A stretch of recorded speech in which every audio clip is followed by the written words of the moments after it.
Police officers beat up an elderly black woman outside a Brooklyn grocery store, throwing the 72-year-old grandmother to the ground and kicking her while she bleeds on the pavement.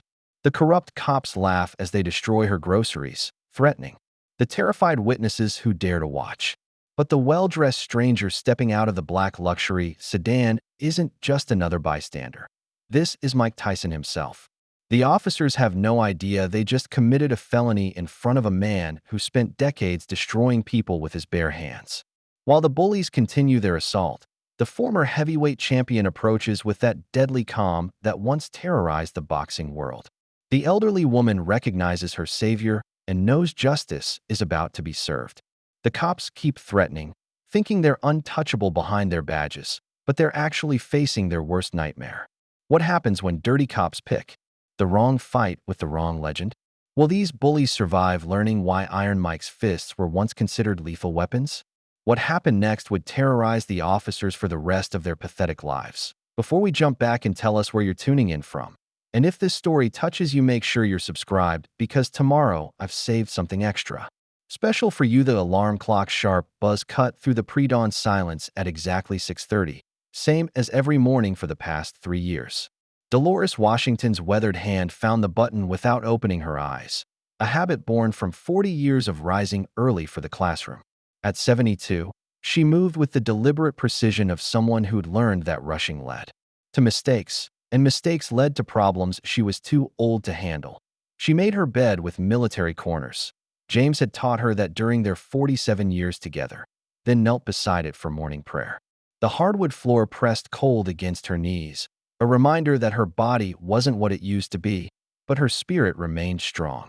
"Lord, give me strength for another day of service," she whispered, her voice carrying the quiet authority that had once commanded respect from hundreds of students at PS 234. After prayer came the ritual that both comforted and broke her heart: reading one of James's letters from Vietnam. She kept them in a shoebox beside her bed, 43 letters that had sustained her through his deployment and now sustained her through his absence. Today's letter, written in 1968, told her about a village elder who'd shared his rice with hungry soldiers. True strength, James had written in his careful script, comes from helping others when you got nothing left to give. Dolores folded the letter carefully and placed it back in the box. Time to prove James right again. Her morning routine continued with checking her plants. 6 African violets that caught the eastern light, each one thriving under her careful attention. Then came the phone calls.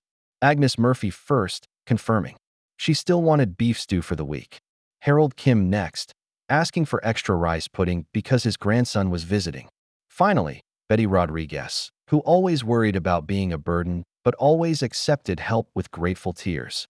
"I'll have everything ready by Thursday," Dolores promised each of them, reviewing her handwritten grocery list one final time. She counted the bills in her purse twice.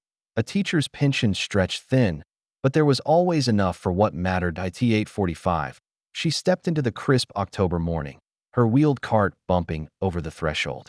Mrs. Petrosky, from 2B, waved from her window. Young Maria Santos struggled with her baby stroller at the bottom of the steps, looking exhausted and worried.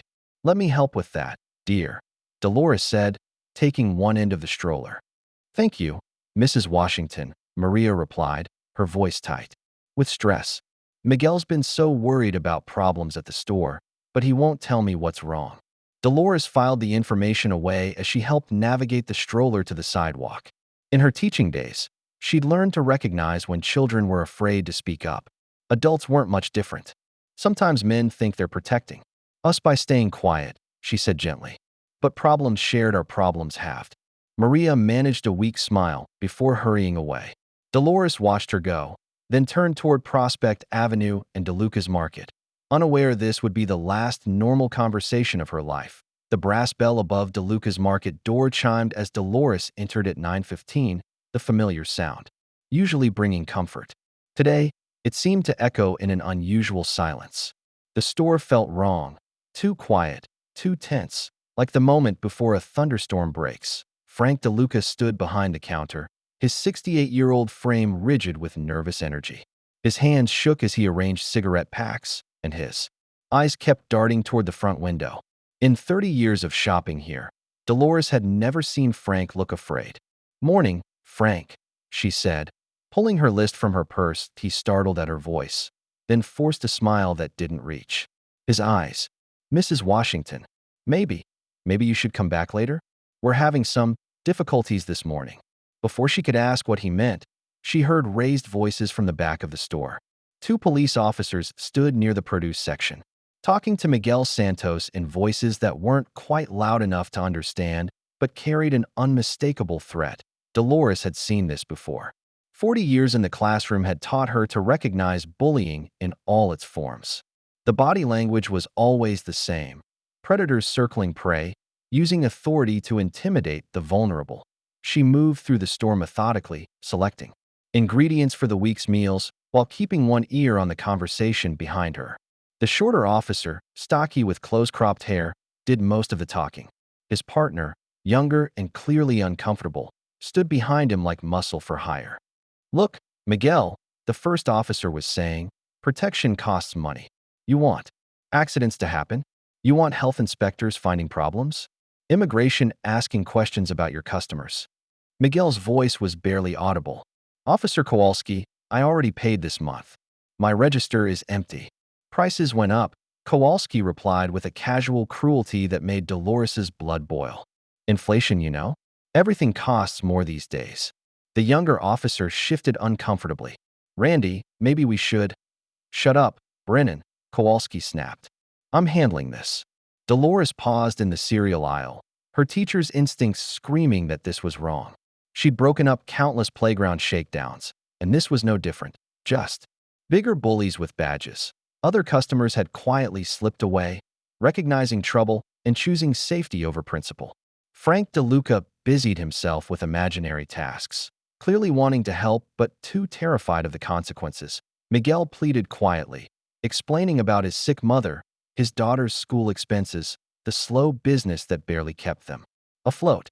Kowalski listened with the bored expression of a predator who'd heard every excuse. Dolores reached the end of her shopping list and faced a choice that would define everything that followed. She could walk to the counter, pay Frank, and leave through the front door. In 10 minutes, she'd be home, safe, uninvolved, or she could remember James's letter about sharing rice when you had nothing left to give. She straightened her shoulders and walked toward the voices. "Good morning, officers. Is everything all right?" "Here." Dolores's voice carried the quiet authority that had once made rowdy teenagers straighten up and pay attention. It was her classroom voice, firm but respectful, demanding answers without giving offense. Officer Kowalski turned, his face shifting from annoyance to practiced charm. Up close, she could see he was perhaps 35, with the soft look of someone who'd grown comfortable using his badge instead of his brain. His smile didn't reach. His eyes. "Just routine business, ma'am," he said in the tone people used when talking to children or the elderly. "Nothing to concern yourself with. Maybe you should move along." But Dolores Washington hadn't spent 4 decades managing classrooms by backing down from bullies. She set her shopping basket on the counter and looked directly at Miguel, whose face was pale with fear and embarrassment. "Miguel, do you need any assistance?" she asked. "Mrs. Washington, please," Miguel whispered, his eyes darting between her and the officers. "It's okay. Everything's fine." Kowalski's mask slipped for just a moment, revealing something ugly underneath. "The lady asked you a question, Miguel. Everything's fine, right?" The threat in his voice was unmistakable. This wasn't routine police business. This was extortion, pure and simple. Dolores had seen enough playground shakedowns to recognize the pattern. "Officer," she paused, reading his name tag, Kowalski. "What exactly is the nature of this routine business?"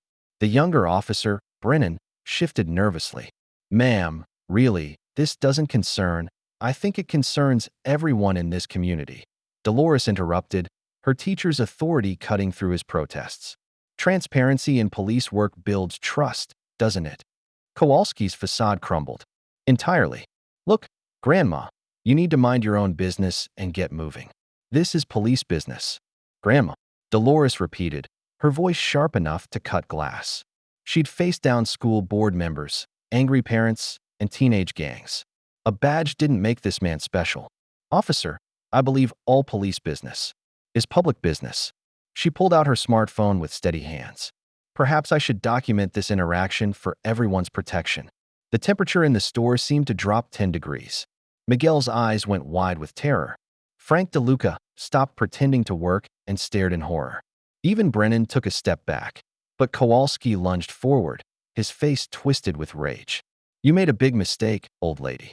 His hand shot out to grab her wrist, fingers digging in hard. Enough to bruise. The phone nearly slipped from her grip, but she held on, still recording. Officer, this is unnecessary force, she said, her voice steady despite the pain shooting up her arm. Behind the counter, Frank's hands trembled as he reached under the register. The front door's lock clicked shut with a sound like a coffin closing. Brennan moved to block the back exit, his face sick, but his body obeying orders and no witnesses. No escape. No help coming. Dolores looked into Kowalski's eyes and saw the same cold calculation she'd seen in the worst bullies, those who enjoyed the pain they caused. You people never learn to mind your own business, he said, and the racial undertone made her blood freeze. Kowalski's hand twisted, and Dolores's phone flew across the store, hitting the wall with a sharp crack. The screen went dark, taking with it any evidence of what was about to happen. You people never learn to mind your own business, he repeated, the words dripping with decades of casual racism that had festered behind his badge. Dolores stood straight, drawing on reserves of dignity that 40 years of teaching had built. She wouldn't beg. She wouldn't cower. James had faced worse than this in the jungles of Vietnam, and he'd taught her that some things were worth standing for, no matter the cost. Officer Kowalski, she said quietly, I'm a 72-year-old woman who was shopping for groceries. What exactly threatens you about that? Her calm only enraged him more. With a violent shove, he sent her stumbling backward into the cereal display. Boxes of corn flakes and oatmeal crashed down around her as she fought to keep her balance. Her hip caught the metal shelving hard enough to bring tears to her eyes. Randy, this is too far, Brennan protested, but his voice was weak, conflicted. Shut up and watch the door, Kowalski snarled. Dolores tried to steady herself against the shelving, but Kowalski wasn't finished. His hand grabbed the front of her coat and yanked her forward, then shoved her down. She hit the linoleum hard, her knees taking the impact. Canned goods rolled around her as the shelf continued to empty. Frank DeLuca made a small sound of distress, but didn't move from behind his counter. Miguel pressed himself against the produce display, his face a mask of helpless rage and terror. Kowalski's boot caught her in the ribs, not hard enough to break bones, but enough to drive the air from her lungs. This is what happens when you don't listen, he said, breathing hard with exertion and excitement. Next time we won't be so gentle. Dolores curled into the protective position James had taught her during the riots of the 60s, shielding her head and vital organs. Another kick caught her shoulder, sending fresh waves of pain through her body. And if anyone asks, Kowalski panted, kicking over her spilled groceries, you fell down. Clumsy old lady couldn't watch where she was going. Through the pain and the ringing in her ears, Dolores heard the distinctive sound of a car door slamming outside. Heavy footsteps approached the store's front door. Kowalski and Brennan moved toward the exit, their work done. But the footsteps stopped right outside, and the door handle rattled against the lock. Someone tested the door again, more firmly this time. Then came a sound that made both officers freeze, the sharp crack of the lock mechanism giving way under pressure that was both controlled and irresistible. The door swung open, and a well-dressed older black man stepped inside. He wore an expensive suit and moved with the deliberate grace of someone who'd never doubted his right to be anywhere he chose to be. His eyes took in the scene.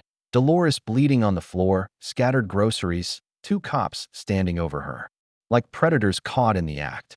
Gentlemen, he said in a voice that carried absolute authority despite a slight lisp, I think there'd been a mistake here. The door opened without violence, but the quiet authority of the man entering felt more dangerous than any kicked-in entrance. He stepped through the frame like he owned not just the store, but the entire block around it. Everything about him spoke of confidence earned through decades of knowing exactly what he was capable of. The stranger's suit was tailored, expensive, the kind of clothing that whispered wealth rather than shouting it. Gold gleamed at his wrist and throat, a man who'd earned the right to wear success. But it was his movement that made both officers take an involuntary step backward. He walked like a predator, controlled and patient, each step deliberate. "Police business, sir," Kowalski said, his voice cracking slightly. "Move along." The stranger ignored him completely, crossing to where Dolores lay among the scattered groceries. He knelt beside her with surprising gentleness for such a powerfully built man, his hands checking for serious injuries with the careful touch of someone who understood both how to cause damage and how to assess it. "Ma'am, can you hear me?" His voice was softer now, concerned. The slight lisp didn't diminish his authority. If anything, it made him more distinctive, more memorable. Dolores looked up into dark eyes that held both intelligence and carefully controlled fury. I'm okay," she whispered. "No, you're not," he replied matter-of-factly. "But you will be." Brennan shifted nervously by the door. "Sir, you really need to." "I need to what?" The stranger rose slowly, turning to face the officers. His movement was liquid, controlled, like a big cat rising from rest. There was no rush, no wasted motion, just the terrible patience of someone who knew exactly how this was going to end. Frank DeLuca made a small sound behind his counter, recognizing something in the stranger's profile that made his eyes widen. Miguel pressed closer to the wall, but his fear was transforming into something else. Hope. The stranger faced Kowalski and Brennan fully now, and the afternoon light from the window illuminated features that belonged in sports history. The distinctive face was older, lined with years of experience both in and out of the ring, but unmistakable to anyone who'd lived through the 80s and 90s. "I want you both to listen very carefully to what I'm about to say," he said, his voice carrying the quiet menace of a man who'd spent his life being underestimated right up until the moment he destroyed people. The camera of memory captured him in perfect profile, the unmistakable silhouette of Iron Mike Tyson, former heavyweight champion of the world, standing over two cops who'd just made the worst mistake of their careers. Recognition hit Kowalski's face like a physical blow. His mouth opened slightly, then closed, then opened again as his brain struggled to process what his eyes were seeing. Beside him, Brennan took another step backward, his hand instinctively moving away from his weapon. "I don't care who you are," Kowalski said, but his voice lacked conviction. "This is police business." Tyson's smile was cold as winter steel. "Police business? Beating up an elderly woman? That's interesting police work." "She interfered with an investigation," Kowalski replied, trying to summon his earlier aggression. "She assaulted an officer." "Really?" Tyson's head tilted slightly, like a scientist studying an interesting specimen. "Show me your injury." Kowalski's hand moved toward his baton. It was the worst decision he'd ever made. Tyson's movement was surgical precision wrapped in explosive power. There was no telegraphing, no warning. One moment, he was standing still. The next, his left hand had intercepted Kowalski's wrist with crushing force, while his right delivered a short, devastating hook to the officer's ribs. The punch traveled maybe 8 inches, but carried 30 years of professional violence behind it. Kowalski doubled over, the air rushing from his lungs in a strangled gasp. His hand released the baton, which clattered to the floor. Brennan's training kicked in, and he reached for his gun. But Tyson was already there, his hand clamping over the younger officer's wrist with the finality of a bear trap closing. "I wouldn't," Tyson said conversationally, applying just enough pressure to make Brennan's fingers go numb. "Unless you want to explain to your supervisor why you drew a weapon on an unarmed civilian." Brennan's face went white as the bones in his wrist ground together. Please let go." "When you let go of your anger," Tyson replied, but he released the pressure slightly. "Your partner there just learned about consequences. You want the fame let on." "No, sir," Brennan whispered. Kowalski straightened slowly, clutching his ribs. You have no idea what you just did. You don't know who you're messing with." Tyson's laugh was genuine, delighted. "Actually, I think you're the one who don't know who you're meeting with." He gestured toward Dolores, still sitting among the scattered groceries. "That lady was recording you before you got violent. That phoneth evidence. And now you're going to call fifth in 8 an accident." "Like hell we are," Kowalski snarled. Tyson took one step closer, and both officers flinched. "Let me explain. Tell me thing to you, Officer Kowalski." I've been fighting professional synth before you were born. I've faced men who wanted to kill me for money, and I sent them to sleep with my hands. You think your little badge careth me? The psychological warfare was as effective as the physical. Kowalski had made his living intimidating people who couldn't fight back. Facing someone who could not only fight back, but had spent decades perfecting the art of violence was shattering his entire worldview. Now, Tyson continued pleasantly. You're going to help me get Fifth Lady comfortable, and then you're going to call for medical assistance. And if I hear about any retaliation against Fifth Community, I'll be back. Understand? Both officers nodded mutely. Their earlier arrogance completely evaporated. Within minutes, the store had transformed from a crime scene into something resembling organized chaos. Tyson knelt beside Dolores again, using clean towels Frank provided, to tend to her cuts and bruises. His hands, which had just delivered devastating punishment, now moved with the gentle care of someone who understood fragility. Ma'am, I'm calling an ambulance, he said, his phone already in his hand. Don't try to move until the paramedics check you out. I've survived worse than this, Dolores replied, but she accepted his help gratefully. Thank you, Mr. Tyson, he said simply. Mike Tyson. She smiled despite her pain. I have grandchildren your age, Mr. Tyson. My name is Dolores Washington. The ambulance arrived within 6 minutes, remarkably fast response time that might have had something to do with Tyson's name being mentioned on the 911 call. As EMTs worked on Dolores, she insisted on giving Tyson her contact information. You need to know something, she said as they loaded her onto the stretcher. This wasn't random. Those officers have been terrorizing this neighborhood for months. Kowalski and Brennan gave minimal statements to the responding supervisor, sticking to the story about a slip-and-fall accident. But their version was already being contradicted by cell phone videos. Miguel had recovered enough courage to record the aftermath, and Frank's security cameras had captured everything. By evening, multiple angles of the encounter were circulating on social media. The videos showed a brutal assault on an elderly woman, followed by the arrival of a mysterious Good Samaritan who turned out to be a boxing legend. #Justice for Dolores was trending within hours. Tyson stayed until Dolores was safely in the ambulance, then spent time talking with Miguel and Frank. Both men were terrified but grateful, and both had stories about months of escalating police harassment. They've been bleeding us dry, Frank admitted, showing Tyson receipts for cash withdrawals that coincided with police visits. Protection money, they called it. Protection from what? From them. Miguel nodded vigorously. My wife, she's been afraid to come to work. They threatened to call immigration, even though we're citizens. Said accidents happen to people who don't cooperate. Tyson listened to each story, filing away details with the mental discipline that had made him a champion. These weren't isolated incidents. This was systematic. His phone rang at 9:30 that evening. The caller ID showed Brooklyn Methodist Hospital. Mr. Tyson, the voice was weak but determined. This is Dolores Washington. I'm calling from my hospital bed because there's something you need to know about those officers. Are you all right, MT Wathington? I'm fine, but this community isn't. What happened today wasn't random, Mr. Tyson. Those officers have been terrorizing businesses on this block for months, and I've been documenting it all. Tyson sat up straighter in his hotel room. Documenting what exactly? Everything, Dolores said firmly.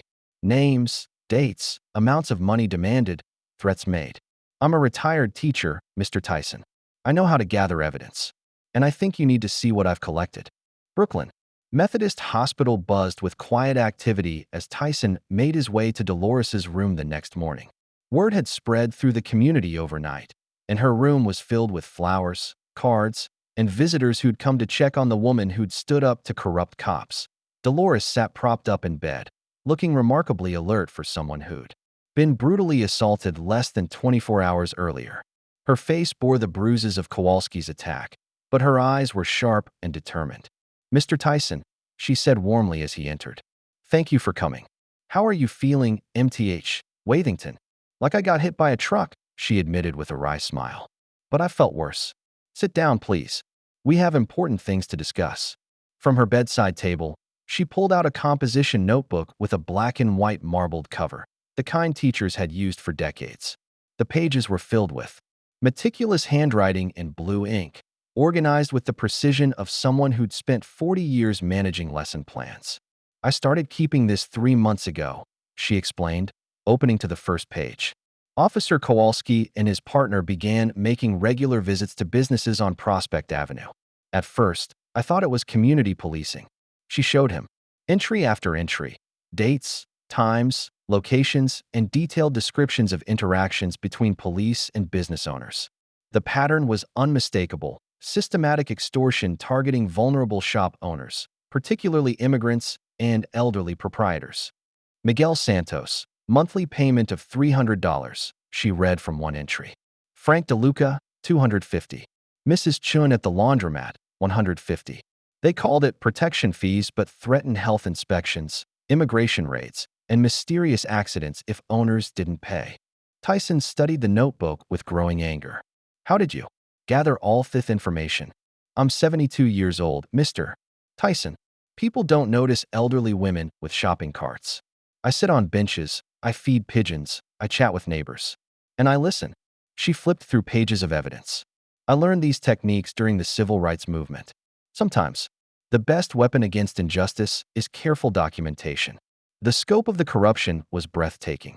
Dolores had recorded not just the extortion, but patterns of retaliation against non-cooperative businesses, failed health inspections, parking tickets, mysterious break-ins. The assault yesterday wasn't random, she continued. Miguel's wife mentioned seeing me taking notes. Word got back to Kowalski that someone was watching him. Why didn't you go to the police? Dolores pointed to the final entry in her notebook. Because this goes higher than 2 patrol officers. Look at the last page. Tyson read the name that made his blood run cold. Captain Patricia Sullivan, precinct commander, with notes about her direct involvement in the protection scheme that a knock at the door interrupted them. A nurse entered, looking concerned. Mrs. Washington, hospital security wanted me to tell you that 2 men were asking about your room number earlier. They claimed to be police officers, but when security asked for identification, they left quickly. Dolores gripped Tyson's hand. Mr. Tyson, they're going to try to silence everyone who witnessed what happened. Miguel's already received threats. Frank's talking about closing his store and moving away.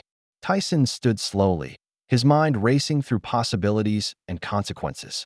How high up do with corruption go? I don't know, Dolores admitted. But I know it goes higher than Captain Sullivan. The money involved, the systematic nature of it. This isn't just 2 bad cops. This is organized. She handed him the notebook. Take this. Copy it. Hide it. Because they're going to come for the evidence, and they're going to come for anyone who can testify about what they've seen.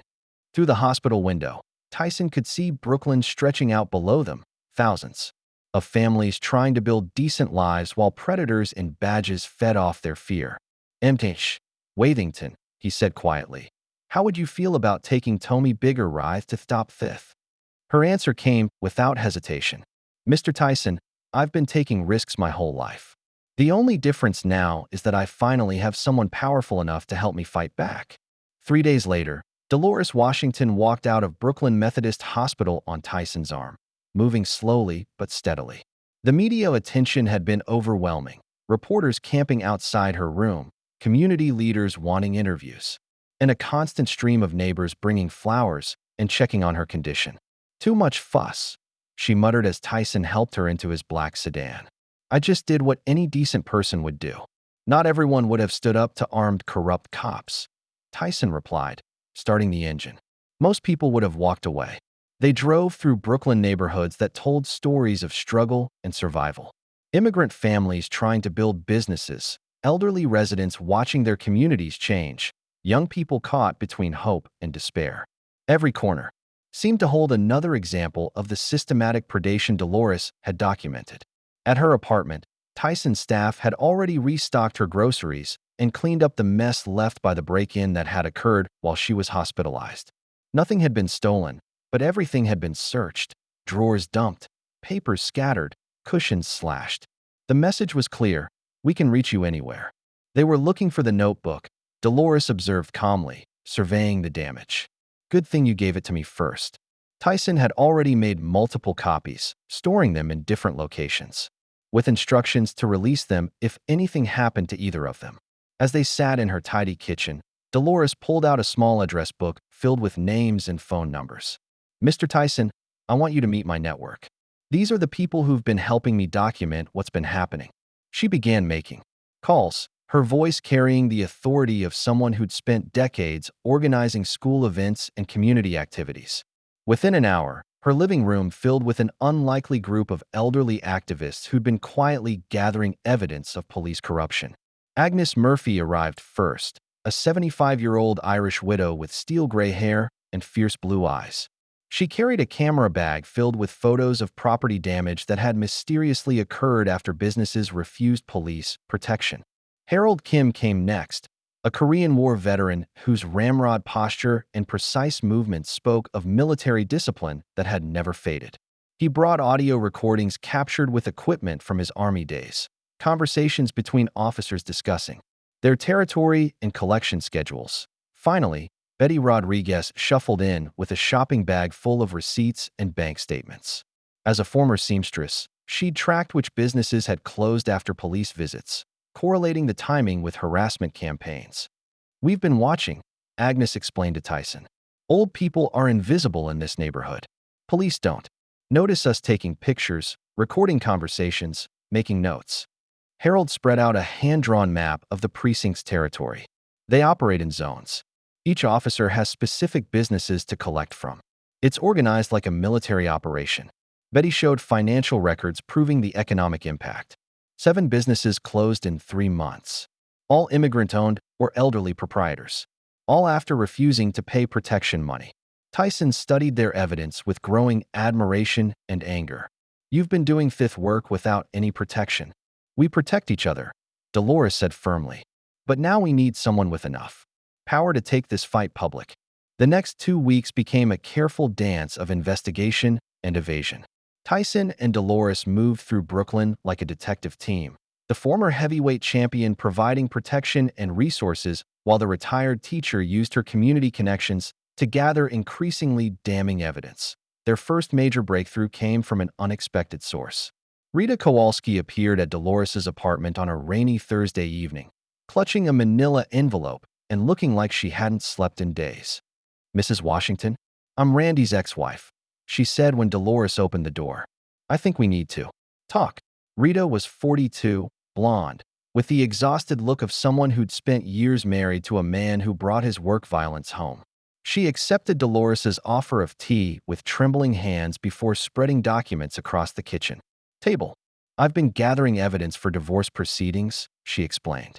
Randy makes $48,000 a year as a police officer. But look at these bank statements. The financial records told a story of systematic corruption. Deposits that didn't match his salary, cash purchases of expensive electronics and jewelry, gambling debts that were mysteriously paid off in lump sums. He bought a boat last year, Rita continued. $25,000 cash. Told me it was an inheritance from his uncle, but his uncle died broke. Tyson examined photos Rita had taken of Randy's purchases, watches, clothes, electronics. That would have cost more than his annual salary. How long hath this been going on? At least 2 years. Maybe longer. Randy got promoted to senior patrol officer 18 months ago, and suddenly we had money for everything. New car, vacation. To Vegas, down payment on a house in Staten Island. But Rita's real bombshell came in the form of recorded conversations. Randy drinks when he comes home. When he drinks, he talks. I started recording him 6 months ago. She played audio of her ex-husband bragging about his territory and complaining about having to split proceeds with the captain. He mentioned specific amounts, collection schedules, and threats made against uncooperative business owners. The captain, Dolores repeated. Patricia Sullivan? Randy worships her. Says she taught him how to work the system. He's got photos of them together at police events, but also at restaurants that look more like business meetings than social gatherings. Frank DeLuca joined them later that evening, bringing his own evidence of escalating harassment. Since the assault on Dolores, his store had been hit with 3 health inspections, 2 fire department visits, and a parking enforcement blitz that had cost his customers hundreds of dollars in tickets. They're trying to kill my business, he said, showing them citation after citation. 40 years I've run this store without problems. Now suddenly everything's a violation. Miguel Santos arrived last, clearly nervous about being seen entering Dolores's building. His information was the most disturbing. Sullivan had personally visited his store the day after the assault, not in uniform, but in civilian clothes. She didn't threaten me directly, Miguel explained, but she asked a lot of questions about who I'd talked to, what I'd seen, whether I understood how accidents could happen to people who didn't mind their own business. As the group compared notes, a pattern emerged that was more sophisticated and more dangerous than simple police extortion. This was organized crime hiding behind badges, with reach that extended beyond street-level shakedowns. Tomorrow we find out just how deep thith goeth, Tyson said grimly as the meeting broke up. None of them noticed the unmarked police car parked across the street, or the telephoto lens capturing their faces as they left Dolores's building. Retaliation began at dawn. Miguel Santos arrived at his store to find the windows shattered and snitch spray painted across his storefront in red letters that looked like blood in the early morning light. The security cameras he'd installed after the first break-in had been destroyed, their lenses smashed and wires cut. Frank DeLuca's delivery truck was found in the impound lot with 17 parking tickets attached to the windshield, each one claiming violations on streets where the truck had never been parked. The fines totaled over $2,000, enough to cripple his already struggling business. By noon, Agnes Murphy was sitting in a holding cell at the 78th Precinct, arrested for disturbing the peace while feeding pigeons in Prospect Park. The arresting officer claimed she'd been playing music too loudly, despite the fact that she'd been sitting in complete silence when they handcuffed her. Tyson's phone rang constantly as each new harassment was reported. Harold Kim's apartment was searched on a weapons complaint that turned up nothing but cost him a day's wages from his part-time security job. Betty Rodriguez received a visit from immigration officials asking about her citizenship status, despite her family having lived in Brooklyn for 3 generations. But the most chilling retaliation came in the form of a visit to Dolores herself. She was returning from grocery shopping when Captain Patricia Sullivan appeared at her building's entrance, flanked by 2 officers Dolores didn't recognize. "Mrs. Washington," Sullivan said with a smile that never reached her eyes. "I think we need to have a conversation." Sullivan was 55, with iron-gray hair and the bearing of someone who'd climbed through police ranks by being smarter and more ruthless than her competition. She wore her authority like armor, confident in her ability to intimidate civilians. "About what, Captain?" Dolores replied evenly. "About the importance of accurate witness testimony. Sometimes elderly people get confused about what they've seen. Memory can be unreliable, especially after traumatic events." The threat was wrapped in concern, but its meaning was unmistakable. Dolores had faced down generations of bullies, though, and Sullivan's badge didn't make her special. "My memory is excellent, Captain. That's why I write everything down." Sullivan's mask slipped for just a moment, revealing something cold and calculating underneath. "It would be unfortunate if your documentation contained inaccuracies that could harm good officers' careers. It would be more unfortunate if corrupt officers weren't held accountable for their crimes."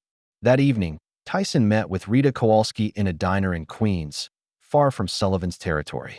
Rita brought new information that explained the systematic nature of the corruption. "I found records Randy tried to hide," she said, sliding a USB drive across the table. "Bank statements, property transfers, business licenses. Patricia Sullivan isn't just taking bribes. She's running a gentrification scheme." The files on the drive revealed a web of connections between Sullivan, construction companies, and property developers. Businesses were harassed until owners sold at below-market prices. Properties were then developed by companies that had surprising connections to Sullivan's family members and associates. "It's not just protection money," Rita explained. "It's organized displacement. They're clearing out immigrant and elderly business owners to make room for development projects that Sullivan profits from." Tyson studied the financial records with growing fury. Millions of dollars were flowing through shell companies and dummy corporations, all designed to turn police harassment into personal wealth. "The assault on you wasn't random," Rita continued. "Randy came home that night bragging about how Sullivan had ordered him to handle the nosy teacher who was asking too many questions." As they talked, Tyson's phone buzzed with a text message from an unknown number. "Back off now, or everyone you care about suffers." This is your only warning. He showed the message to Rita, whose face went white. That's how they work. First the threats, then the follow-through. Mike, they're not going to stop until you're gone or dead. Tyson's smile was cold as winter steel. Then I gueth it time to stop playing defense.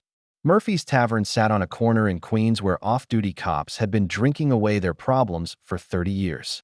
The neon sign flickered weakly in the rain, casting red shadows on wet pavement. Friday night meant the place would be packed with officers complaining about their shifts, their supervisors, and anyone who made their jobs more difficult. Tyson parked across the street and watched through the rain-streaked windows as Randy Kowalski held court at the bar, surrounded by other officers who hung on his every word.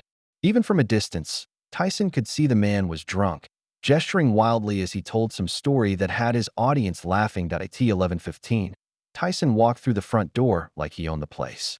The bar went quiet so fast you could hear the jukebox switching tracks.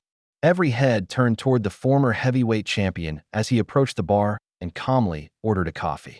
"We don't serve coffee here," the bartender said nervously.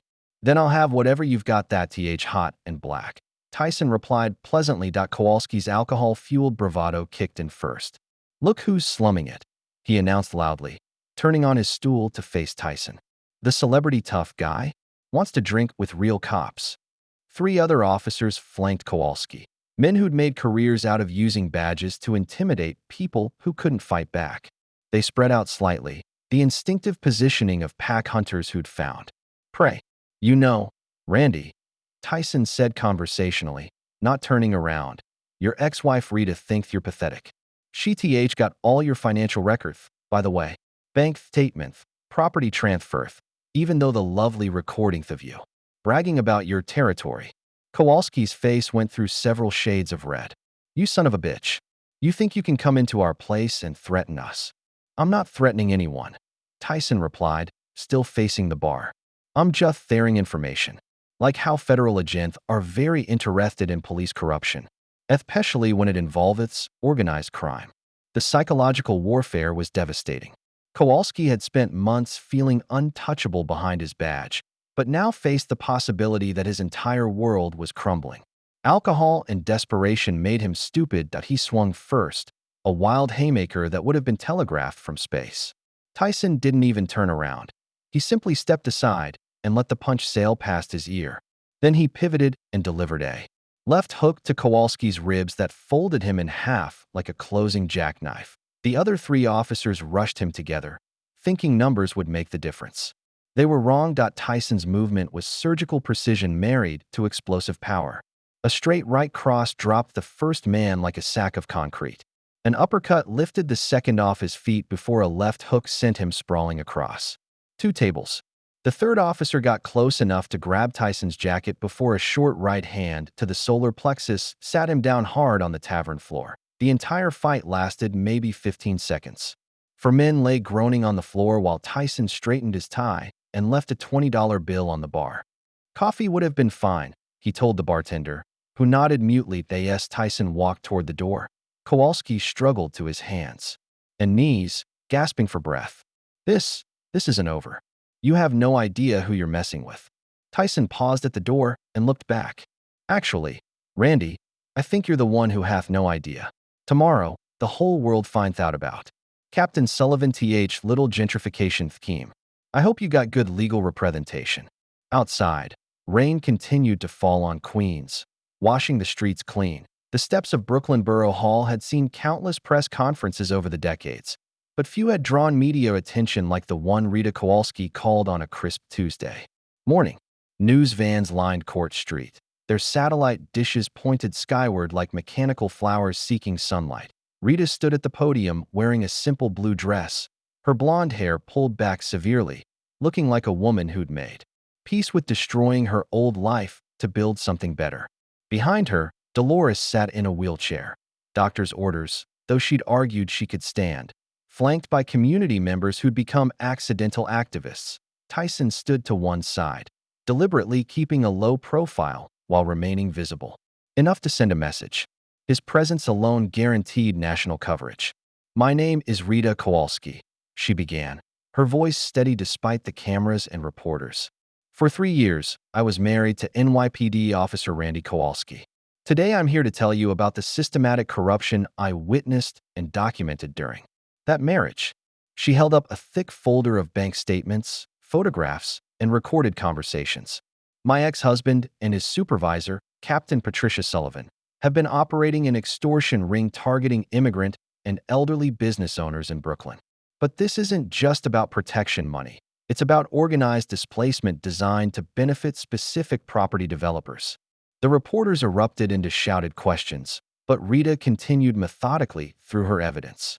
She showed photos of Randy's expensive purchases, played audio recordings of him bragging about his territory, and detailed the financial connections between Sullivan and construction companies. When she finished, Tyson stepped to the microphone. The questions came like machine gun fire. "Mr. Tyson, why did you get involved in this situation?" "I saw an elderly woman being beaten by men with badges," he replied simply. "Where I come from, that's not complicated.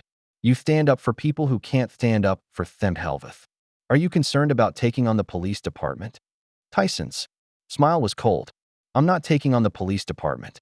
I'm taking on criminals who happen to wear badges. There's a difference. Some people say you're a vigilante. Some people think justice only cometh from courtrooms," Tyson replied. "But justice really cometh from people who refuse to let bullies win." Within hours, the story dominated news cycles across the country. Cable news shows featured panels debating police corruption.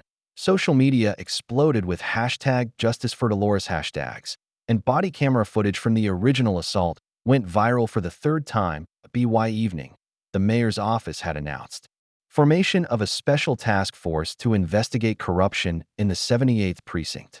Patricia Sullivan was suspended pending investigation. Randy Kowalski and Dave Brennan were placed on administrative leave. The community celebrated that night with a block party on Prospect Avenue. Miguel's store stayed open late. Frank provided free coffee to anyone who wanted it, and Agnes Murphy played Irish folk songs on an accordion that appeared from nowhere. Dolores held court from her wheelchair, accepting congratulations and thanks from neighbors who'd found their courage. "This isn't about one person being brave," she told everyone. "This is about a community that decided to stand together." But as the celebration continued around them, Tyson remained cautious.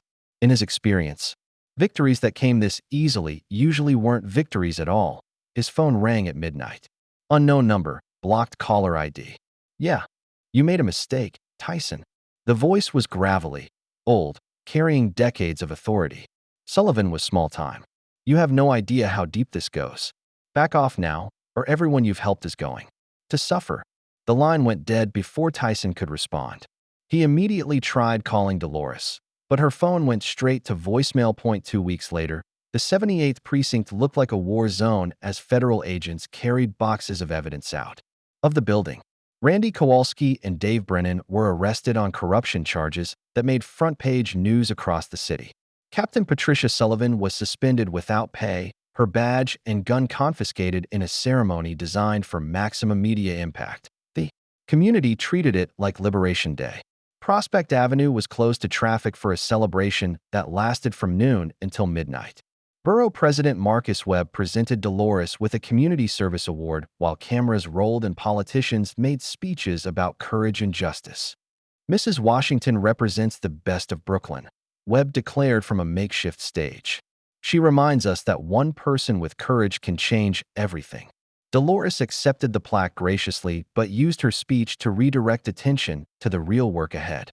"Awards are nice," she said, "but the real victory comes when every business owner can work without fear, when every elderly person can walk safely, when police serve communities instead of exploiting them." Miguel Santos stood beside his restored storefront, which had been repaired by community volunteers and decorated with murals celebrating resistance to corruption. Frank DeLuca's market was packed with customers showing support, many buying more than they needed just to help his business recover.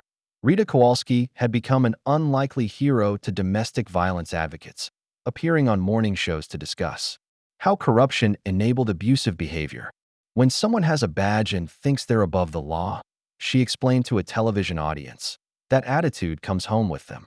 Tyson kept a deliberately low profile during the celebration, preferring to watch from the sidelines as the community he'd helped protect enjoyed its victory. Harold Kim found him leaning against a wall, observing the crowd with the careful attention of someone who'd learned not to trust easy wins. "You don't look like someone who just won," Harold observed. "Because I don't think we have," Tyson replied. This felt too easy. Sullivan and her crew were mid-level at best. Real corruption doesn't collapse this fast. Agnes Murphy approached them carrying 2 cups of coffee and wearing the satisfied expression of someone who'd seen justice served. "Mr. Tyson, you should be celebrating. Those corrupt officers are finished." "Are they?" Tyson asked. "Or are they just sacrificial lamb to protect whoever th really running things?" His pessimism seemed paranoid in the midst of such overwhelming victory. Children played games between the food trucks. Elderly residents shared stories about standing up to bullies, and young people posed for selfies with the man who'd made it all possible.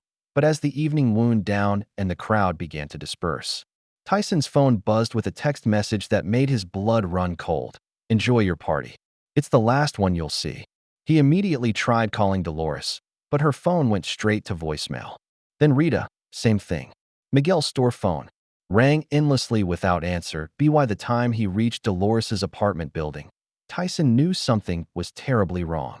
Her door stood slightly ajar, and the silence inside felt like a held breath before screaming. Dolores Washington's apartment looked like a hurricane had blown through it. Furniture was overturned, papers scattered everywhere, and her carefully tended plants lay broken on the floor with soil ground into the carpet. But it wasn't random destruction. This was a systematic search executed by professionals who knew exactly what they were looking for. Tyson moved through the rooms with growing dread, his trained eyes taking in details that told a story of violence and desperation. The composition notebook was gone, along with Dolores's computer and filing cabinet. Even her address book had been taken, ensuring that her network of elderly activists could be identified and neutralized. That on the kitchen table, held down by a salt shaker, was a note written in block letters. "Stop interfering or Grandma takes a permanent vacation." His phone rang as he photographed the scene. Rita Kowalski's voice was tight with terror. "Mike, they got to me. 3 men came to my apartment an hour ago. They took everything, all my evidence, my recordings, even my backup drives. They said if I don't recant my testimony publicly, my children will have accidents." "Where are you now?" "Safe house. Federal agents moved me after the threat started." "But Mike, they knew things they shouldn't have known. Details about my testimony that weren't public. Someone inside the investigation is feeding them information." Tyson's investigation into Dolores's disappearance revealed a corruption network that made Sullivan's operation look like amateur hour. The real power behind the gentrification scheme was Commissioner Frank O'Brien, a 30-year NYPD veteran with connections reaching into City Hall, construction companies, and organized crime families. That O'Brien had built his empire by understanding that modern corruption required political cover and media management. Sullivan and her crew were designed to be expendable, visible targets who could be sacrificed if the operation ever came under scrutiny. 3 days after Dolores's disappearance, the carefully constructed case against police corruption began to collapse with surgical precision. Evidence disappeared from secure storage facilities due to computer malfunctions. Key witnesses received visits from federal agents who turned out to be imposters. Bank records proving financial connections were ruled inadmissible due to chain of custody issues. Randy Kowalski and Dave Brennan walked out of jail on technicalities that had been engineered by lawyers who specialized in defending dirty cops. Captain Sullivan was quietly transferred to another precinct with full pension benefits intact. The media narrative shifted overnight. Stories appeared portraying Tyson as an unstable celebrity vigilante whose reckless interference had endangered an elderly woman. Op-ed pieces questioned whether boxing-related brain damage had affected his judgment. Late-night comedians made jokes about washed-up fighters trying to relive their glory days. Miguel Santos found deportation papers slipped under his store's door, despite his family having been American citizens for 2 generations. Frank DeLuca received notice that his business license was being revoked for health code violations that materialized from nowhere. Agnes Murphy and Betty Rodriguez were visited by social services agents questioning their mental competency to live independently. The Community that had celebrated victory 2 weeks earlier now lived in fear. Business owners who testified about police extortion suddenly couldn't remember what they'd witnessed. Elderly residents who'd gathered evidence found their documentation mysteriously disappeared. Harold Kim summed up the new reality during a tense meeting in his basement. "They're not just destroying our evidence," he said grimly. "They're destroying our credibility, making us look like confused old people who imagined the whole thing." But the cruelest blow came in the form of Rita Kowalski's televised recantation. Standing before the same microphones where she'd exposed police corruption, she announced that her testimony had been exaggerated due to emotional stress from her divorce. "I allowed my personal feelings about my ex-husband to cloud my judgment," she said, reading from prepared remarks with the hollow expression of someone speaking under duress. "The allegations I made were based on misunderstandings and incomplete information." As Tyson watched the press conference from his hotel room, he realized that everything they'd worked for had been systematically destroyed by people who understood power better than he'd given them credit for. His phone buzzed with a final message.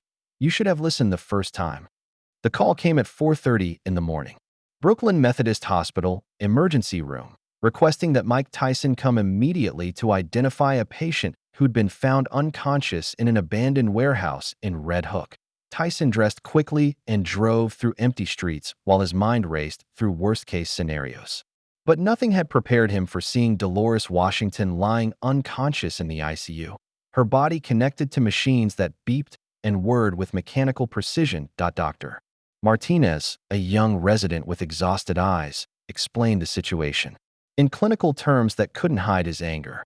"Apparent drug overdose, according to the police report. But Mrs. Washington has no history of drug use, and the injection site suggests someone else administered the heroin." "You're saying someone tried to murder her?" "I'm saying an elderly woman with no history of drug abuse doesn't suddenly inject herself with enough heroin to stop her heart. But officially, it's an overdose. The police aren't investigating it as anything else." Dolores lay still as death, her breathing assisted by machines that kept rhythm with her struggling heart. The woman who'd faced down corrupt cops with dignity and courage now looked fragile as paper, her skin gray and her pulse weak. Will she recover? Too early to tell. The next 48 hours are critical. But Mr. Tyson, someone wanted her dead, and they nearly succeeded. While Tyson maintained vigil at Dolores's bedside, the final phase of his character assassination played out in media outlets across the country. Television pundits debated whether celebrity intervention in police matters created more problems than it solved. Social media accounts spread doctored photos showing Tyson at locations where he'd never been, creating false narratives about his mental state and violent tendencies. The most damaging story appeared in a prominent newspaper, citing unnamed sources who claimed Tyson had threatened police officers and endangered civilian lives through reckless behavior. The article painted him as a washed-up fighter desperately seeking relevance by inserting himself into situations he didn't understand. Community members who'd once welcomed him as a hero now crossed the street to avoid him. Parents pulled their children inside when they saw him coming. Store owners who'd shared their stories about police corruption suddenly claimed they'd never spoken to him. That on his third day at the hospital, security approached Tyson with apologetic expressions and official language about disruption to patient care. His presence was causing concern among staff and other patients. They explained. The hospital administration requested that he leave and not return. As he walked to his car in the parking garage, Rita Kowalski waited beside it with tears streaming down her face. She looked 10 years older than when he'd first met her, her blonde hair unwashed and her eyes hollow with defeat. "Mike, I'm so sorry," she whispered. "They threatened my children. Said they'd arrange for my kids to have accidents if I didn't recant everything. I had no choice." "I understand," Tyson replied, though understanding didn't make it hurt less. "It's not over," Rita continued. "They want you gone completely. Out of New York, out of the picture, out of their business. Commissioner O'Brien has connections you can't imagine, politicians, judges, federal agents. He's been building this network for 20 years. Tyson sat in his car alone after Rita left, staring at the hospital where Dolores Washington fought for her life. 3 weeks ago, he'd been a hero who'd saved an elderly woman from police brutality. Now he was a pariah whose interference had nearly gotten her killed. His phone buzzed with a final text message. Leave New York tonight. Don't come back. This is your last warning. For the first time since stepping into DeLuca's market, Mike Tyson wondered if he'd bitten off more than he could chew. The 24-hour diner in Queens had seen better decades. Cracked vinyl booths, fluorescent lights that flickered like dying fireflies, and coffee that could strip paint.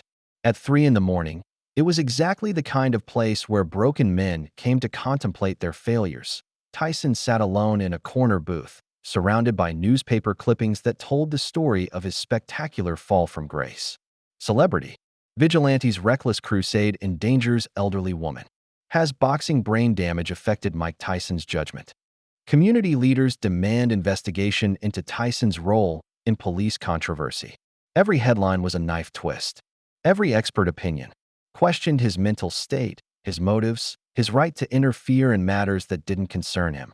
The man who'd once been heavyweight champion of the world now couldn't get a cup of coffee without people whispering about his latest failure. Rita Kowalski slid into the booth across from him like a ghost materializing from shadow. She looked terrible, hair unwashed, clothes wrinkled, eyes red from crying or lack of sleep or both. But when she spoke, her voice carried the quiet strength of someone who'd made peace with doing what was necessary. They're watching my apartment, she said without preamble. Federal agents who aren't really federal agents. Unmarked cars with license plates that don't exist. My children are in protective custody with my sister in Pennsylvania. I'm sorry, Tyson said, meaning it. Don't be sorry yet, Rita replied, reaching into her purse. Because I didn't really betray you, Mike. My public recantation was theater, designed to protect my kids while I gathered the evidence that's going to bury these bastards. She pulled out a new USB drive, this one containing files that made her previous revelations look like amateur hour. I've been working with Frank and Miguel. They've been secretly documenting continued police harassment while everyone thought the case was closed. And Harold Kim, that old soldier, has been recording police radio communications with equipment the Army taught him to use 50 years ago. Tyson studied her face, looking for deception and finding only determination. Why should I believe you didn't break under pressure? Because Agnes Murphy is sitting in a car outside with enough evidence to put Commissioner O'Brien in federal prison for the rest of his life. As if summoned by her words, the diner's bell chimed and Agnes Murphy shuffled in, carrying a large shopping bag and wearing the innocent expression of someone's grandmother out for early morning errands. She moved with the careful deliberation of advanced age, but her eyes were sharp as razors. Mr. Tyson, she said, settling into the booth with surprising grace. We old folks have been busy while you were wallowing in self-pity. Agnes opened the shopping bag to reveal manila folders, digital recorders, cameras, and a laptop computer that looked incongruously modern in her weathered hands. You see, being dismissed as harmless has its advantages. Police don't notice elderly women taking photographs. They don't pay attention to senior citizens sitting on benches with recorders. And they certainly don't expect us to understand technology. She smiled with the satisfaction of someone who'd just played the perfect hand. Harold taught us all how to use surveillance equipment. Betty learned to hack into public records databases. I discovered that spending 60 years as a church secretary taught me to follow paper trails better than most accountants. Tyson felt something he hadn't experienced in weeks: hope. What did you find? Everything, Agnes replied simply. Bank records, property transfers, recorded conversations between O'Brien and his political connections. We know about the construction companies, the shell corporations, the money laundering through campaign contributions. Rita leaned forward. Mike, the community never abandoned you. We went underground to protect ourselves while building an airtight case. O'Brien thought he'd won, but he just gave us time to gather evidence he didn't know existed. Agnes pulled out a digital recorder and pressed play. Commissioner O'Brien's voice filled the small space, discussing cleaning out immigrant businesses and managing federal investigators who got too close to the truth. We've been fighting smart instead of fighting loud, Agnes continued. And now we're ready to fight back. Harold Kim's basement had been transformed into a command center that would have impressed his Army intelligence officers. Maps covered the walls, showing O'Brien's territory divided into operational zones. Timeline charts tracked money flows through shell companies. Communication equipment monitored police frequencies and cell phone traffic. Military planning, Harold explained as he briefed the assembled team. You identify your enemy's structure, capabilities, and weaknesses. Then you exploit those weaknesses systematically.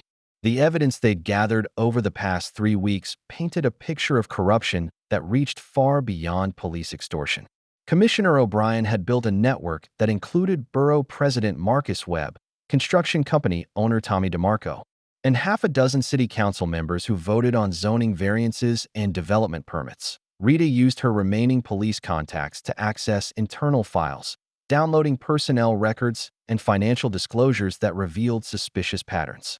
Officers who worked for O'Brien lived in apartments they couldn't afford and drove cars beyond their salaries. Miguel and Frank documented the resumed shakedowns that had begun immediately after the public attention died down. With media interest elsewhere, corrupt officers felt safe returning to their old patterns of extortion and intimidation. They're worse than before, Miguel reported, showing photographs of broken windows and graffitied walls. Captain Sullivan may be gone, but her replacement is demanding double payments to make up for lost time. Agnes and Betty had perfected their roles as invisible elderly surveillance operatives. Agnes photographed meetings between O'Brien and DeMarco at expensive restaurants, capturing handshakes and document exchanges that suggested business relationships inappropriate for a police commissioner. Betty had learned to use database searches to track property ownership, discovering that buildings purchased after forced business closures often ended up in the hands of companies connected to O'Brien's associates. Harold's technical surveillance provided the most damning evidence. His intercepted communications revealed the scope of O'Brien's operation and his connections to organized crime figures who used police harassment to clear properties for development. He's not just corrupt, Harold explained, playing recorded phone conversations. He's running a systematic displacement operation designed to gentrify specific neighborhoods for profit. The police aren't just taking bribes, they're actively participating in economic warfare against vulnerable communities. But their breakthrough came from an unexpected source. Betty Rodriguez had continued visiting St. Marcus Church, where Dolores played organ on Sundays. During choir practice, she discovered that Dolores had hidden backup copies of her documentation inside the organ bench. She was smarter than any of us knew, Betty said, pulling out manila envelopes filled with photocopies, photographs, and handwritten notes. She kept duplicate records of everything and hid them where only someone who knew her habits would think to look. The hidden documents included photographs of O'Brien meeting with Tommy DeMarco at construction sites, bank records showing money transfers between DeMarco's companies and accounts linked to O'Brien's family members, and recorded conversations that proved direct coordination between police harassment and property development schemes. Most importantly, Dolores had documented the systematic nature of the displacement operation. Neighborhoods were targeted based on their vulnerability, concentrations of elderly residents, immigrant business owners, and families without political connections. Properties were harassed until owners sold cheap, then developed by companies that paid kickbacks to officials who approved permits and zoning variances. She understood this wasn't just about protection money, Tyson said, studying Dolores's meticulous notes. She recognized it as organized crime hiding behind badges. Harold spread out a detailed operations plan that combined traditional law enforcement techniques with military tactical thinking. We're going to use O'Brien's arrogance against him. He thinks he's won, which makes him vulnerable to overconfidence. Rita had maintained contact with honest federal agents who'd been frustrated by the collapse of their corruption investigation. There are good people in law enforcement who want to see justice served, she explained. They just need evidence, strong enough to overcome political pressure. Agnes smiled with the satisfaction of someone who'd spent decades organizing church committees and community events. Mr. Tyson, we've been planning this operation like a military campaign. Tomorrow, we start the final phase. As the meeting broke up, Tyson felt something he hadn't experienced since finding Dolores unconscious in the hospital. Absolute confidence that justice would be served. The plan required precise timing and perfect execution.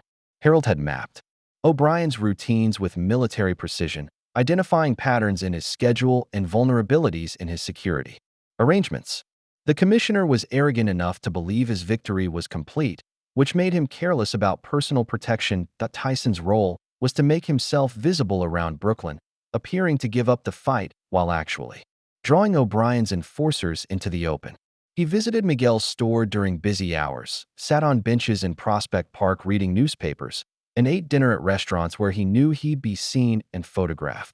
The performance required him to look defeated, shoulders slumped, moving without his usual confident stride, avoiding eye contact with people who recognized him. Every gesture was designed to convince O'Brien's watchers that the former champion had been broken by the systematic destruction of his reputation. Meanwhile, Rita fed carefully crafted disinformation through police channels. She let slip during recorded conversations that Tyson was planning to leave New York permanently, but had hidden evidence in a specific location, the same abandoned warehouse in Red Hook where Dolores had been found. "He's got copies of everything stashed there," she told her contact, knowing the information would reach O'Brien within hours. Bank records, recordings, photographs, enough evidence to restart the federal investigation. Harold coordinated with federal agents through his veteran connections, bypassing the compromised channels that had allowed O'Brien to stay ahead of previous investigations. Agent Sarah Chun, a 20-year FBI veteran who specialized in public corruption, agreed to position surveillance teams around the warehouse. Agnes and Betty took positions throughout the neighborhood as seemingly innocent elderly women going about their daily routines. Agnes fed pigeons in a park with clear sight lines to the warehouse entrance. Betty sat on a bus stop bench reading a romance novel while recording everything with a camera hidden in her purse. Phase 1 complete, Harold reported through encrypted radio communication borrowed from his Army Reserve days. Target has taken the bait. Phone intercepts confirmed that O'Brien was mobilizing his final solution. Conversations between the commissioner and his enforcers revealed plans to eliminate Tyson permanently, staging his death as a gang-related shooting in a neighborhood known for drug violence. "Make it look like he went there to buy drugs and got robbed," O'Brien instructed his team. "Celebrity boxer's drug problem leads to tragic end. The media will eat it up." As evening approached, Tyson drove to Red Hook carrying a duffel bag that appeared to contain documents but actually held surveillance equipment provided by Harold's federal contacts. He parked outside the warehouse at exactly 11 p.m., following the timeline they'd rehearsed. The building was a monument to Brooklyn's industrial past. 3 stories of brick and broken windows, surrounded by empty lots where weeds grew through cracked concrete. Perfect location for a murder that needed to look accidental. Tyson entered through the main door, knowing he was walking into a trap, but confident in his team's ability to turn that trap against his enemies. Hidden cameras captured his every movement as he made his way to the center of the building's main floor. 6 men waited in the shadows, not just corrupt cops, but professional muscle hired to ensure the job got done right. They emerged from concealment with the coordinated movement of people who'd planned this operation carefully. "Mr. Mike Tyson," the leader called out, his voice echoing in the empty space. "You should have listened when we told you to leave town." But Tyson was no longer the broken man who'd sat alone in Queen's diners. His shoulders straightened, his stance shifted, and his voice carried the quiet confidence that had once intimidated heavyweight contenders. "Actually," he said, cracking his knuckles with deliberate precision, "I think you're the oneth who thewed have Lynette." Through the warehouse's broken skylight, the sound of approaching vehicles announced that the final phase of their operation was beginning. The 6 men spread out with professional precision, forming a loose circle designed to prevent escape and maximize their numerical advantage. They moved like people who'd done this before, muscle for hire who specialized in making problems disappear permanently. Tyson assessed his opponents with the tactical mind that had made him heavyweight champion. The leader was military trained, evident from his stance and movement patterns. 2 others showed police background in how they positioned themselves. The remaining 3 were street muscle, dangerous but undisciplined. "Nothing personal, champ," the leader said, pulling a gun. "Just business." But Tyson had spent weeks planning for this moment, and the warehouse's layout gave him advantages that his opponents hadn't considered. Years of studying fight films had taught him to use terrain, and decades of boxing had trained him to think 3 moves ahead. That he moved before the words finished, leaving the leader's mouth. A diving roll behind industrial machinery took him out of the immediate line of fire. While separating his opponents, the first pursuer rounded the corner into a perfectly timed uppercut that lifted him off his feet before a follow-up left hook sent him crashing into a support pillar. The second man came from the opposite direction, swinging a piece of rebar like a club. Tyson slipped the wild swing and countered with a straight right hand that broke the attacker's nose and dropped him instantly. "Take him down," the leader shouted, but his remaining men were already discovering that cornering a professional fighter in close quarters was a very bad idea. Tyson used the warehouse's narrow corridors and heavy equipment to eliminate their numbers advantage. A shipping container provided cover while he maneuvered to isolate opponents one at a time. Each confrontation lasted only seconds, brutal combinations that ended fights before they could develop into extended struggles. The police-trained attackers tried to use teamwork, but Tyson's movement was too fluid, too fast, too unpredictable. He flowed between obstacles like water, appearing where they didn't expect him and striking with precision that ended threats immediately. The fifth man managed to get close enough to grab Tyson's jacket before learning that grappling with someone who'd spent decades avoiding clinches was futile. A short left hook to the ribs folded him over, setting up an uppercut that put him down for good. Only the leader remained, circling warily with his gun trained on spaces where Tyson had been moments before. The former champion seemed to materialize from shadows, moving with the patience of someone who understood that rushing led to mistakes. "You know what your problem is?" Tyson asked conversationally as he stalked his final opponent. "You think violence is about weapons and numbers. But real violence is about understanding exactly how much force to use and when to use it." The leader fired twice, bullets sparking off metal where Tyson had been standing. But the former champion was already moving, closing distance with the explosive speed that had once terrorized heavyweight divisions. The gun went flying as Tyson's left hand clamped onto the leader's wrist with crushing force. A right cross to the temple dropped him like a stone, ending the fight with clinical efficiency. 6 men lay unconscious on the warehouse floor while Tyson stood among them, barely breathing hard. The entire confrontation had lasted less than 3 minutes, a masterpiece of tactical violence that proved some skills never faded. Through the warehouse's broken skylight, car doors slammed as black SUVs surrounded the building. But these weren't reinforcements for the fallen attackers. Commissioner Frank O'Brien stepped through the main entrance flanked by his final 2 bodyguards, walking into what he thought was a completed execution, but was actually the culmination of a carefully orchestrated trap. "Well," O'Brien said, surveying the carnage with professional interest, "I guess if you want something done right, you have to do it yourself." Hidden cameras captured every word as federal agents closed their net around the warehouse, ready to spring the trap that would end O'Brien's corruption network forever. Commissioner Frank O'Brien entered the warehouse like a man surveying his kingdom. At 62, he carried himself with the authority of someone who'd spent 3 decades building an empire of corruption so sophisticated that it had survived multiple investigations and political changes. "You should have stayed down, Tyson," O'Brien said, stepping over the unconscious bodies of his hired muscle. "This whole thing could have ended quietly if you just minded your own business."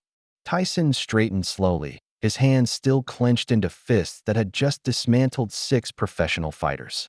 "Funny thing about minding your own business, Commissioner. When you the an elderly woman getting beaten by corrupt cops, it becometh everybody's business." O'Brien's bodyguards flanked him. 2 men who looked like they'd been recruited from the same military contractors who'd supplied the warehouse muscle. But their positioning was wrong, too confident, designed for intimidation rather than actual combat. "You think you're some kind of hero?" O'Brien asked, pulling his service weapon with practiced ease. "You're a washed-up fighter with brain damage who stuck his nose where it didn't belong. And now you're going to disappear like every other problem I've had to solve." But Tyson wasn't looking at O'Brien or his gun. He was looking past them, toward the warehouse entrance where shadows moved with tactical precision. Hidden microphones had transmitted every word of O'Brien's confession to federal agents who'd been waiting for exactly this moment. "You know what, Frank?" Tyson said conversationally. "I think you're right about one thing. Problems do need to be solved. The warehouse exploded into coordinated action as FBI tactical teams breached every entrance simultaneously. Agent Sarah Chin's voice cut through the chaos with professional authority. Federal agents. Everyone on the ground. Now, O'Brien spun toward the entrance, his weapon swinging wildly as he realized the trap he'd walked into. But Tyson was already moving, closing the distance between them with the explosive speed that had made him a legend. The commissioner's shot went high as Tyson's left hand struck his wrist, numbing his fingers and sending the gun clattering across concrete.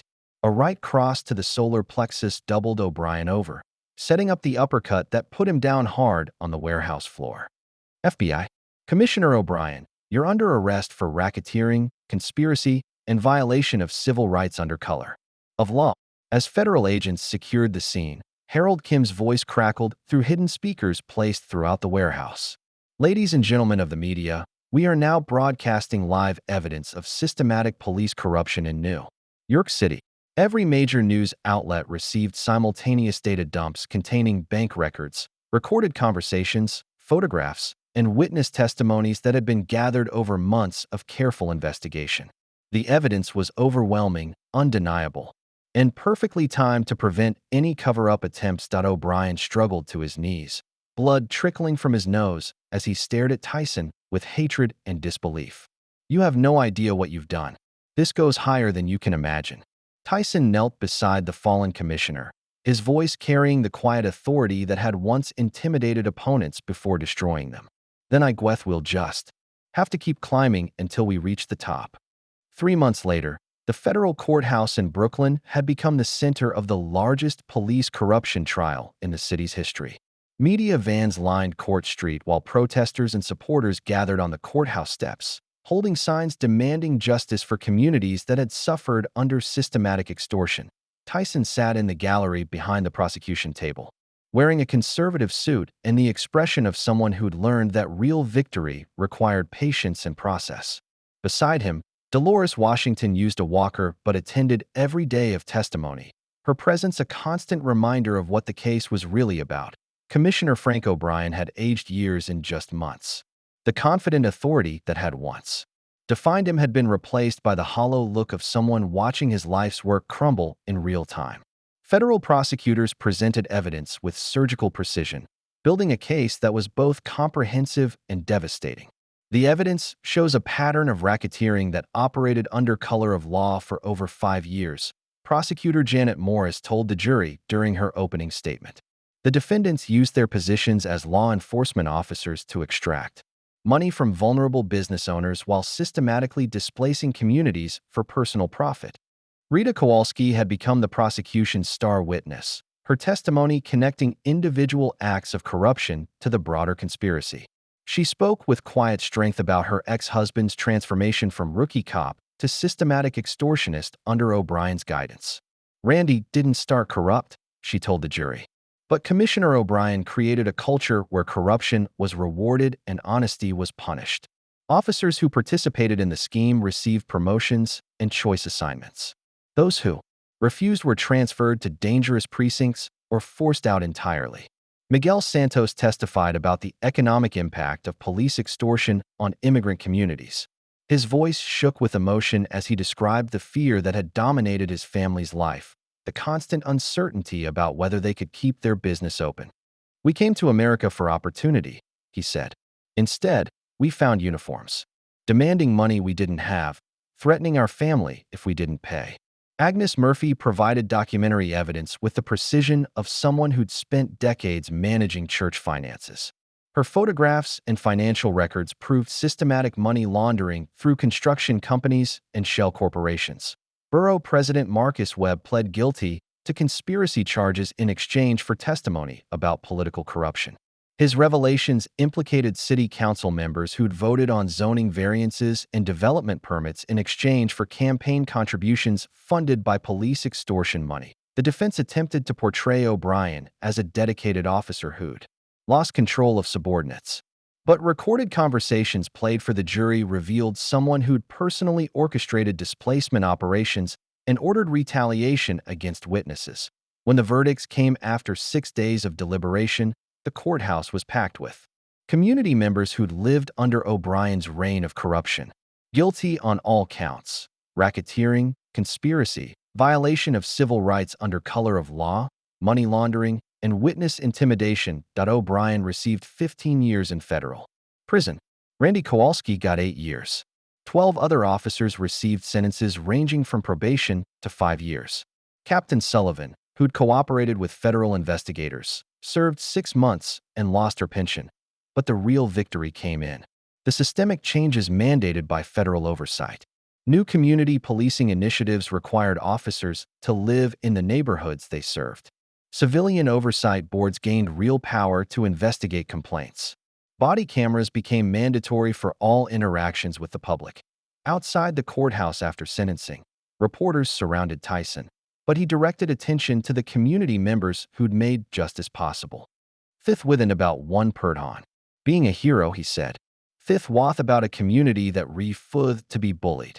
MTH, Wathington and her friend did the real work. I just helped them be heard. Dolores took the microphone with steady hands.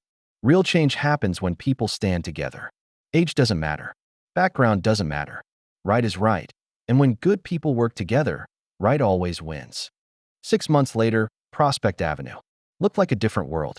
The spring block party that closed the street to traffic drew families from across Brooklyn, creating a celebration that lasted from morning until well past sunset. Children played games between food trucks while elderly residents shared stories with young people who'd learned to appreciate wisdom earned through decades of struggle. The transformation was visible in every storefront, every smile, every conversation that happened without fear. Miguel Santos's market had become the neighborhood's unofficial community center. Behind the store, a community garden flourished where residents grew vegetables and flowers together. The walls that had once been tagged with threats now displayed murals celebrating resistance, unity, and hope. Frank DeLuca's market thrived with steady customers who came as much for conversation as groceries. He'd hired 2 part-time employees, Agnes Murphy's grandson and Harold Kim's great-nephew, creating jobs that kept community wealth circulating locally. Rita Kowalski had transformed her experience into advocacy work, serving as a liaison between reformed police units and community organizations. Her insights into corruption helped design training programs that taught officers to recognize and report misconduct. Trust has to be earned back one interaction at a time, she explained to a group of rookie officers during a community policing training session. Every traffic stop, every response call, every moment you wear that badge is an opportunity to prove that law enforcement serves communities instead of exploiting them. Harold Kim had channeled his military experience into conflict resolution workshops for teenagers and young adults. His basement command center had been converted into a technology lab where seniors taught digital literacy skills to kids who thought their grandparents didn't understand modern life. Agnes Murphy coordinated a senior volunteer network that had spread to 12 Brooklyn neighborhoods. The Wisdom Keepers, as they called themselves, provided everything from tutoring services to financial literacy classes, proving that experience was a community resource that had been underutilized for too long. Betty Rodriguez taught traditional crafts at the new community center, passing down sewing and embroidery techniques while building bridges between generations and cultures. Her classes drew participants from across Brooklyn's diverse communities. The centerpiece of the transformation was the James Washington Community Center, funded by Tyson and named after Dolores's late husband. The modern building occupied a corner lot that had been vacant for years, its clean lines and welcoming entrance serving as a symbol of possibility. Dolores stood before the gathered crowd as city officials prepared to cut the ribbon on the center's main building. She moved without assistance now, her recovery from the attempted murder having taken months, but resulting in renewed strength and determination. This center represents more than community services, she said, her voice carrying clearly across the crowd. It represents the truth that ordinary people can accomplish extraordinary things when they work together. It represents the victory of courage over fear, justice over corruption, community over chaos. As the ribbon fell away and people streamed into the new building, Tyson found himself standing with Dolores on the front steps, watching families explore spaces designed for learning, gathering, and building the kind of community they'd fought to protect. "Your husband would be proud," he told her. "He'd be proud of all of us," she replied. "But mostly, he'd be excited about what comes next." 1 year later, Dolores Washington led a group of college students through the James Washington Community Center, explaining the history of their successful fight against corruption. The students, urban studies majors from Brooklyn College, took notes as she pointed out features designed to serve multiple generations simultaneously. "The key was documentation," she explained, showing them the community archive where evidence of police corruption was preserved alongside stories of resistance and recovery. "You can't fight systematic injustice without systematic evidence gathering." The center had become a model for other communities facing similar challenges. Delegations visited from Chicago, Detroit, and Los Angeles, studying programs that successfully addressed police accountability, economic development, and intergenerational cooperation. Rita Kowalski worked in an office down the hall, coordinating with police reform advocates across the country.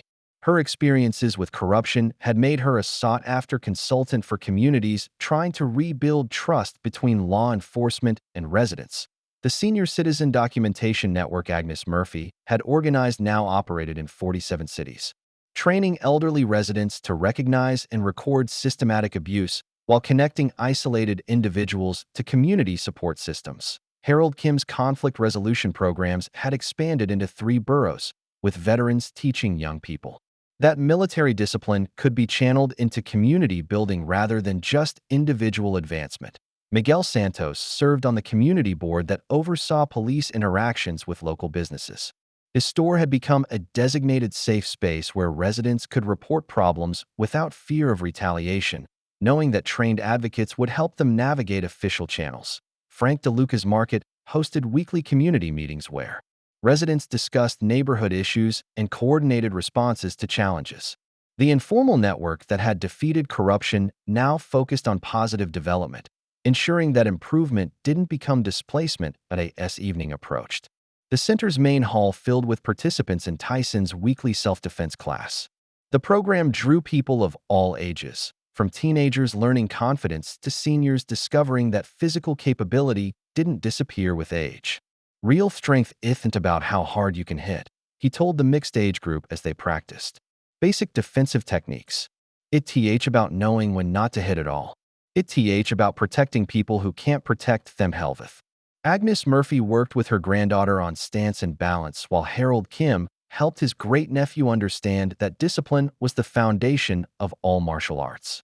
The sight of elderly residents training alongside teenagers created exactly the kind of intergenerational cooperation the center was designed to foster. "The goal isn't to create fighters," Tyson continued as the class wound down. "The goal is to create people who understand their own strength and use it responsibly." As participants cleaned up and prepared to leave, Dolores approached, with a familiar composition notebook tucked under her arm. This one was newer than the original, its pages documenting success stories rather than corruption patterns.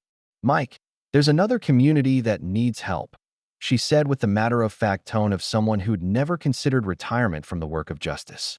"Elderly residents in Queens are being harassed by predatory landlords who want to force them out so they can convert buildings to luxury condos." Tyson finished packing equipment while considering the request. Through the center's windows, he could see the thriving neighborhood they'd helped create. Children playing safely, businesses operating without fear, elderly residents walking with dignity. The work would never be finished. There would always be bullies who needed confronting, communities that needed protecting, people who required someone to stand up for them when they couldn't stand up for themselves. "Well," he said, slinging his gym bag over his shoulder, "then I guess it's time to get back to work." As they walked into the Brooklyn evening, the lights of the James Washington Community Center glowed behind them like a beacon, proving that some victories created foundations for even greater triumphs. That if you like the story, please watch another story on our channel and subscribe to the channel.